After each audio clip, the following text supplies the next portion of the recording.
ખેડૂતો દેશ વિરોધી છે, વિકાસ વિરોધી છે. એમને 24 કલાક વીજળી જોઈએ છે, પણ ખેતરમાં વીજ પોલના થાંભલા નથી નાખવા દેવા.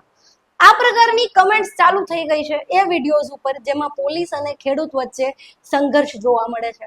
ખેડૂત પરિવારોને પોલીસ ડિટેન કરીને લઈ જઈ રહી છે. 10-10 વર્ષના છોકરાને પણ છોડવામાં નથી આવી રહ્યા. આ જે સંઘર્ષના વિડીયો છે, ખેડૂતોની વ્યથાના વિડીયો છે, એના ઉપર સરકારના આઈટી સેલના માણસો આ પ્રકારે ખેડૂતોને બદનામ કરી રહ્યા છે કે ખેડૂતો વિકાસના વિરોધી છે. અને આ 2014 પછી વોટ્સઅપ યુનિવર્સિટીમાંથી પાસ આઉટ થયેલા અંધભક્તો, આને મારે પૂછવું છે કે આ જે વીજ પોલના થાંભલા નખાઈ રહ્યા છે, જેના ખેતરમાં નાખશે, એ ખેડૂતને શું અદાણી આજીવન મફત વીજળી આપવાનો છે? તમે કયા વિકાસની વાત કરો છો? વીજ પોલના થાંભલામાં જેટલી જમીન રોકાઈ છે એટલી જમીન, એક કામ કરો, તમે જ્યાં જ્યાં થાંભલા નખાવાના છે ને એનું લિસ્ટ કાઢો પહેલા, અને તમારી તમામ સંપત્તિ વેચીને હાલનો જે બજાર ભાવ ચાલે છે ને એ ભાવે એ બધી જમીન ખરીદી લો, અને તમારી માલિકીની જમીનમાં આવા એક નહીં 2 થાંભલા નખાવો અને દેશના વિકાસમાં તમારું યોગદાન આપો. તમને કોઈ ના નહીં પાડે, અમે પણ તમારા વખાણ કરીશું. પણ તમે આ ખેડૂતોને શીખવાડવાનું બંધ કરો.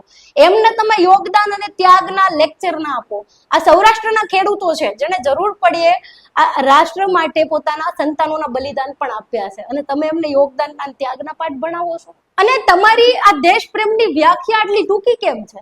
સરકારના ગમે એવા કાળા કાયદાને એમને મંજૂરી આપી દે, હામાં હા કરે, એ દેશ પ્રેમી. અને જે સરકારની તાનાશાહી સામે અવાજ ઉઠાવે એ દેશ વિરોધી, એ વિકાસ વિરોધી. યાદ કરો, જ્યારે દિલ્હીમાં ખેડૂત આંદોલન થયું હતું ત્યારે પંજાબ અને હરિયાણાના ખેડૂતોને બદનામ કરવા માટે આ લોકોએ શું નહોતું કર્યું. એમને ખાલિસ્તાની કીધા, પાકિસ્તાન પરસ્ત કીધા, ચાઇનાથી ફંડેડ કહી દીધા, વામપંથી ને ફલાણા ને ઢીકડાને કેટલા સર્ટિફિકેટ આપ્યા. એ જ પેટર્નથી અત્યારે ગુજરાતના ખેડૂતોને બદનામ કરવાનું શરૂ કરી દેવાયું છે.